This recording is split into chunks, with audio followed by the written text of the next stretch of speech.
Assalamualaikum warahmatullahi wabarakatuh. Selamat malam teman-teman. Langsung saja kembali saya buat video soal tes wawancara untuk calon PPS dalam Pilkada Serentak 2024. Sebelumnya saya udah post juga atau buat video juga tentang tes wawancara calon PPK. Oke, langsung saja teman-teman ya.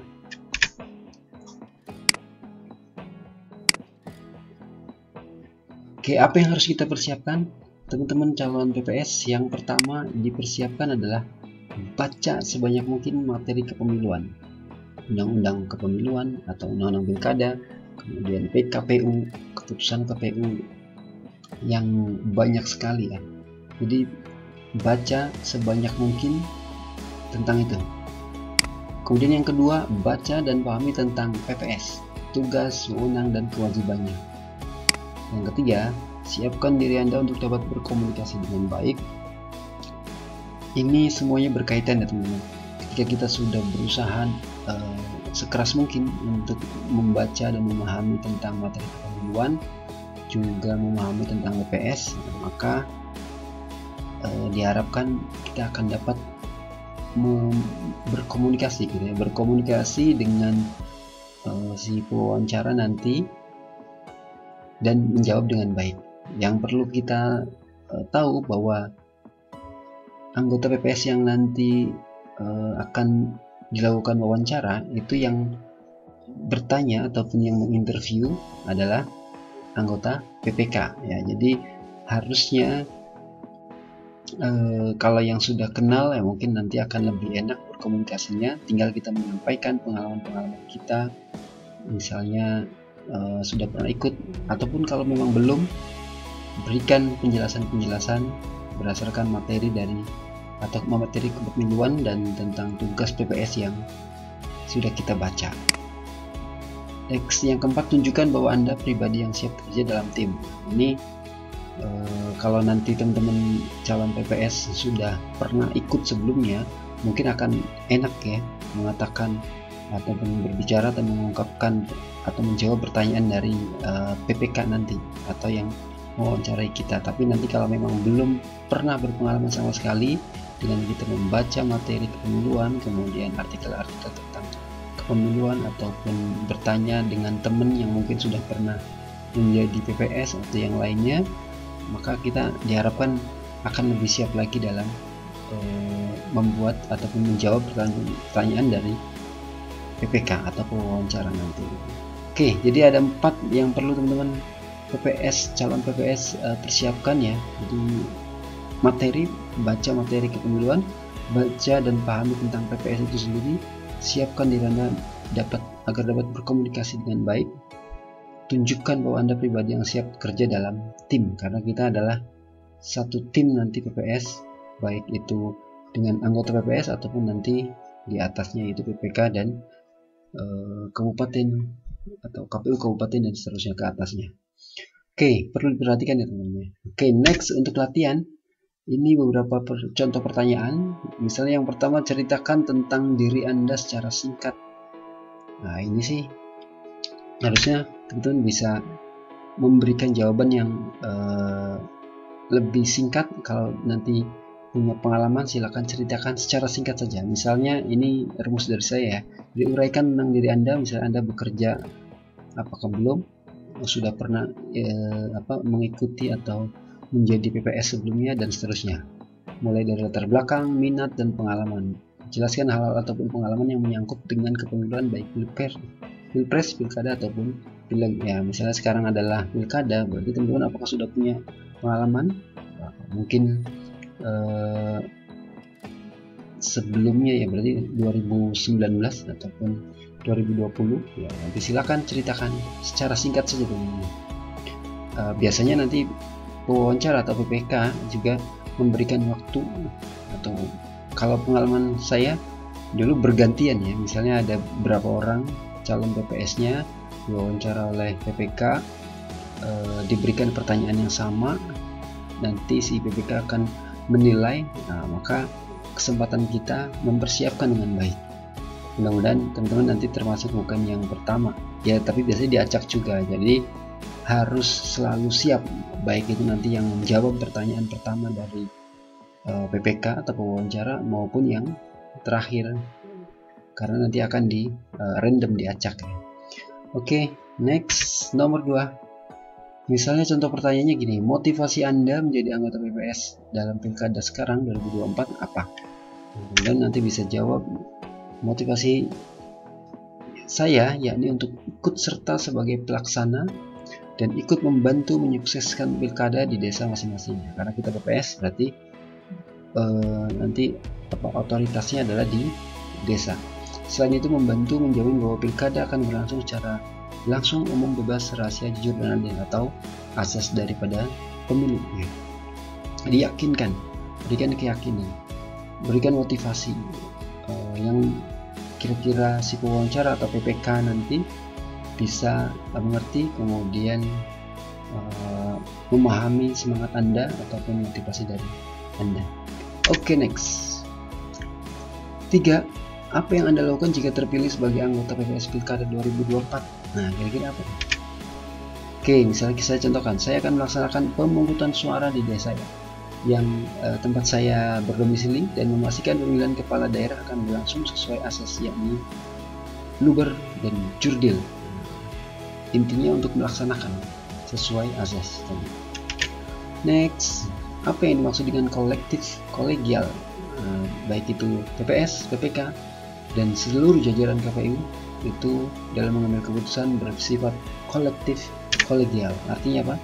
Istilah umum yang merujuk pada sistem kepemimpinan yang melibatkan para pihak yang berkepentingan dalam mengeluarkan keputusan atau kebijakan melalui mekanisme yang ditempuh musyawarah untuk mencapai mufakat atau pemungutan suara dengan mengedepankan semangat kebersamaan. Jadi setiap keputusan yang dikeluarkan oleh PPS atau PPK ataupun kabupaten itu berdasarkan kolektif kolegial. Kalau ada 5 berarti semuanya harus mengambil atau setuju dengan keputusan itu. Tidak bisa hanya satu orang saja kemudian nanti dijadikan keputusan, tapi harus secara bersama-sama. Kalaupun tidak ketemu tadi, pemungutan suara atau pemilihan suara terbanyak nanti seperti apa. Oke, next, selanjutnya nomor 5. Berapa jumlah DPT di kecamatan tempat tinggal Anda? Sebutkan secara terperinci. Ya, nanti di desa ya maksudnya ya. Berapa jumlah DPT di desa tempat tinggal? Ini nanti kita bisa mengacu ke sebelumnya teman-teman. Kalau sekarang untuk pilkada, mungkin pertanyaannya mengarah ke DPT waktu pilpres atau pemilu pilpres atau pilek ya. Jadi di desa teman-teman calon PPS berapa kira-kira DPT-nya? Nah, nanti kan ada jaraknya tuh sekitar 8 sampai 10 bulan ya. Apakah nanti akan ada perkembangan ya, nanti kita lihat. Jadi acuannya di terakhir mengadakan pemilu yang Februari kemarin. Jadi teman-teman bisa cek informasinya misalnya di KPU JDIH KPU ya, tentang DPT di desa teman-teman itu. Selanjutnya nomor 6, jawabannya sebutkan jumlah DPT di kecamatan Anda tinggal dengan benar atau di desa teman Anda atau di desa Anda dengan benar. Tadi caranya dengan melihat informasi di JDIH KPU misalnya. Selanjutnya nomor 6, bagaimana sikap Anda ketika dihadapkan pada 2 pilihan yang sama penting antara tugas PPS dan tugas pekerjaan lainnya? Bagaimana? Tentu saja harus mengutamakan tugas PPS teman-teman, karena sadar akan kewajiban dalam melaksanakan tugas untuk kelancaran pelaksanaan pilkada. Jangan sampai kita menjawab, saya akan dahulukan pekerjaan saya yang sebelumnya ataupun yang sekarang saya sedang kerjakan. Jangan sampai, karena ini tugas negara, berarti harus dahulukan tugas sebagai PPS. Selanjutnya, apa yang Anda lakukan jika terpilih sebagai anggota PPS? Apa? Akan bertanggung jawab dalam melaksanakan pemungutan suara di desa masing-masing, lalu memastikan pemilihan umum yang berlangsung sesuai azas, yaitu apa? Luber dan jurdil, langsung, umum, bebas, rahasia, jujur, dan adil. Nomor 8, kontribusi atau sumbangsi apa yang bisa Anda berikan untuk posisi ini? Posisi PPS ya, maksudnya jika terpilih. berdedikasi penuh dan loyal pada tugas dan berkomitmen untuk menjamin pemilihan kepala daerah dapat berlangsung secara luber dan jurdil. Artinya berdedikasi penuh, loyal, kemudian berkomitmen untuk menjamin pemilihan kepala daerah yang dilakukan serentak di 2024 ini secara baik. Next, kegiatan apa yang dilaksanakan pada kampanye pemilihan kepala daerah dan wakil kepala daerah? Kegiatannya tentu saja adalah mengajak atau kegiatan dalam rangka meyakinkan. Jadi kepala daerah, calon kepala daerah meyakinkan pada para pemilih untuk mendengarkan ataupun menyebarkan visi misi dan program pasangan calon atau biasa disebut sebagai kampanye. Kegiatannya adalah kampanye. Partai politik atau gabungan partai politik dapat mendaftarkan pasangan calon apabila, ini berkaitan dengan undang-undang. Cek di Undang-Undang Pilkada Nomor 10 Tahun 2016. Nanti ada apabila memenuhi persyaratan perolehan sekurang-kurangnya 20% dari jumlah kursi DPRD, baik DPRD provinsi, kabupaten, ataupun 25% dari akumulasi perolehan suara sah dalam pemilihan umum anggota DPRD di daerah yang bersangkutan. Atau nanti kalau untuk DPR misalnya istilahnya parliamentary threshold ya, yang 20%. Oke. Ini contoh jawabannya sih teman-teman. Nanti teman-teman bisa kembangkan atau poinnya dapat, kemudian nanti bisa mengembangkan. Selanjutnya jelaskan tugas wewenang dan tanggung jawab PPS. Nah, satu misalnya membantu KPU, baik itu di KPU provinsi, KPU kabupaten, untuk melakukan pemutakhiran data pemilih. Karena nanti teman-teman PPS ada yang membantu lagi yang kita sebut apa? Pantarli, ya, petugas pemutakhiran data pemilih. Kemudian sebelum nanti pas pemungutan suara ada dibantu oleh KPPS. Yang kedua, membantu KPU kabupaten dalam penyelenggaraan pemilu atau pilkada tahun 2024 ini. Kemudian melaksanakan semua tahapan penyelenggaraan pemilu di tingkat desa. Artinya karena kita PPS itu ada di desa, jadi basisnya ya. Nanti kita punya yang bantu kita tadi, ada Pantarli untuk mendaftar data pemilihnya, kemudian ada KPPS untuk melaksanakan pemungutan suara. Kemudian kalau wewenangnya dalam pemilu pilkada ataupun pilpres antara mengumpulkan hasil penghitungan suara, melaksanakan wewenang lain yang diberikan oleh KPU. Intinya apa? Menghitung atau mengumpulkan, merekap hasil penghitungan suara, karena nanti akan diserahkan ke PPK untuk ditindaklanjutin. Misalnya ada temuan atau kalau ada temuan laporan yang disampaikan oleh Panwas desa, maka akan menindaklanjuti juga misalnya dengan berhubungan dengan PPK ataupun ke atasnya. Kira-kira itu contoh jawabannya teman-teman. Nanti bisa tadi ya, bisa dikembangkan. Selanjutnya, apa yang Anda ketahui tentang pilkada inklusif? Nah, inklusif itu include ataupun memberikan kesempatan seluas-luasnya kepada semua warga negara Indonesia yang berhak untuk memilih tanpa memandang suku, ras, agama, jenis kelamin, penyandang disabilitas, status sosial ekonomi, dan lain-lain. Saya rasa poinnya dapat ya namanya pilkada inklusif itu berarti semua warga negara Indonesia itu bisa memilih. Nggak ada lagi istilah dia cacat atau dia penyandang disabilitas ataupun dia misalnya masing-masing beda agama ataupun mungkin sama sedang sakit pun kita bisa membantu kalau memang dia mau memilih, sudah kedata kemudian mau memilih. Jadi inklusif itu menyeluruh, diusahakan semua mendapatkan kesempatan yang seluas-luasnya.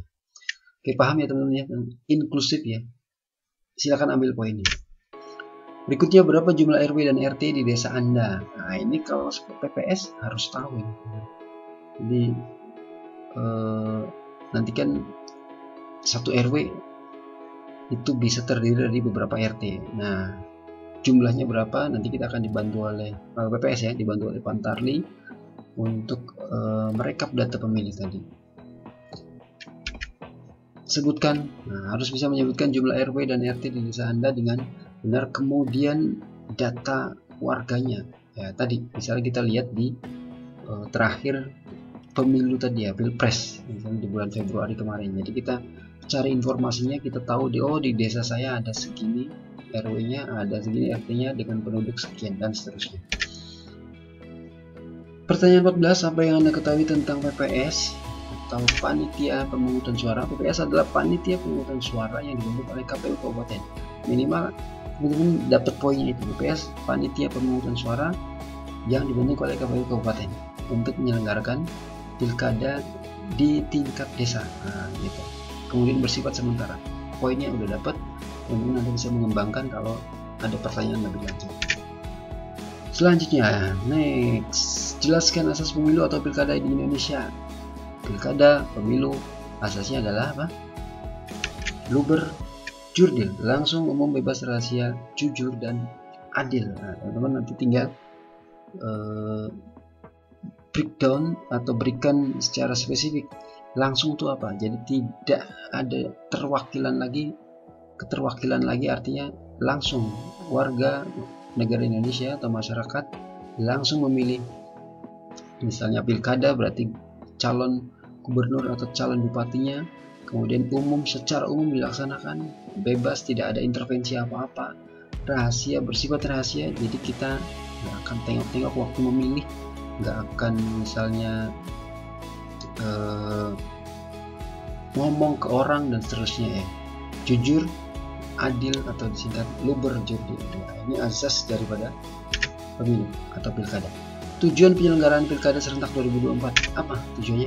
Nah, ini bisa teman-teman ambil lagi atau contoh lagi jawabannya untuk memperkuat sistem ketatanegaraan, mewujudkan pemilu yang adil dan berintegritas, mewujudkan pemilu yang efektif dan efisien. Poinnya lagi-lagi silakan ambil teman-teman. Berikutnya, pemilu sebagai sarana integrasi bangsa. Jelaskan maksud dari kalimat tersebut. Nah, waktu di pemilu presiden ada lagunya pemilu sebagai sarana integrasi bangsa. Maksudnya apa?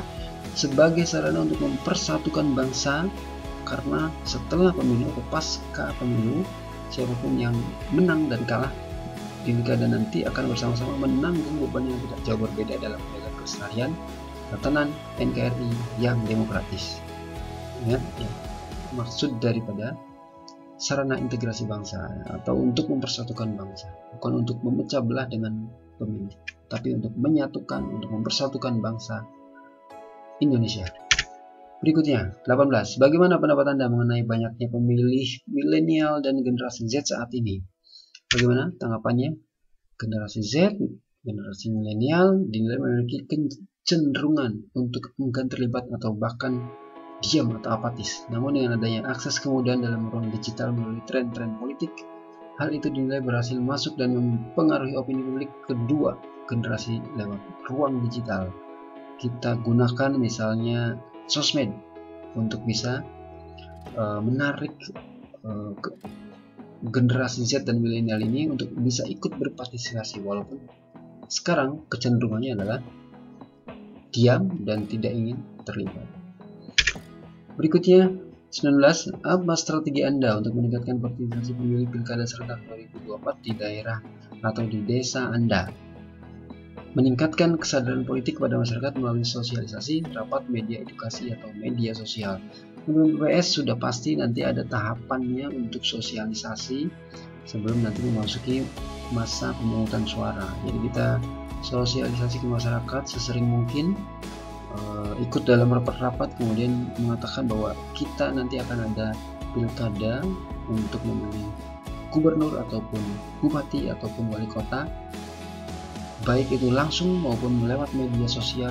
Intinya kita akan memberikan edukasi tentang pilkada itu sendiri. Next, terakhir 20. Ketika ada kebijakan KPU yang secara tiba-tiba mengeluarkan surat keputusan atau SK, surat perintah atau surat edaran yang tidak sesuai dengan pendapat maupun pandangan Anda, bagaimana sikap Anda sebagai seorang PPS? Anda bisa cek, teman-teman bisa cek misalnya, ini contoh jawabannya lagi. Melakukan evaluasi terlebih dahulu terhadap kebijakan yang dikeluarkan. mencoba memenuhi tujuan dan alasan dibalik kebijakan tersebut, serta potensi dampaknya terhadap proses pemilihan umum atau pilkada. Kemudian mencoba berdiskusi dengan sesama anggota PPS untuk mendengar pandangan mereka juga tentang kebijakan tersebut. Biasanya ditambah juga nanti diskusi dengan PPK di atas PPS itu, ataupun PPK nanti bisa menyampaikan diskusi dengan KPU Kabupaten dan seterusnya berjenjang. Tapi untuk PPS ini semuanya minimal kita paham terhadap kebijakan, kemudian siap melaksanakan dan bisa berdiskusi dengan PPS anggotanya, semua anggota PPS ataupun PPK untuk pimpinan ataupun ke atasnya. Mungkin itu beberapa contoh pertanyaan ya yang bisa teman-teman lihat lagi atau buat referensi. Silahkan berkomentar nanti kalau memang ada hal-hal yang mungkin kurang pas ya. Tapi saya mengingatkan ini hanya untuk sharing, berbagi referensi. Mudah-mudahan sedikit jawaban yang saya berikan akan bisa terekam, kemudian pada waktu wawancara teman-teman PPS bisa mengingatnya dengan baik dan mengembangkannya. Mudah-mudahan semua akan bisa mendapatkan yang terbaik untuk PPS. Terima kasih. Assalamualaikum warahmatullahi wabarakatuh.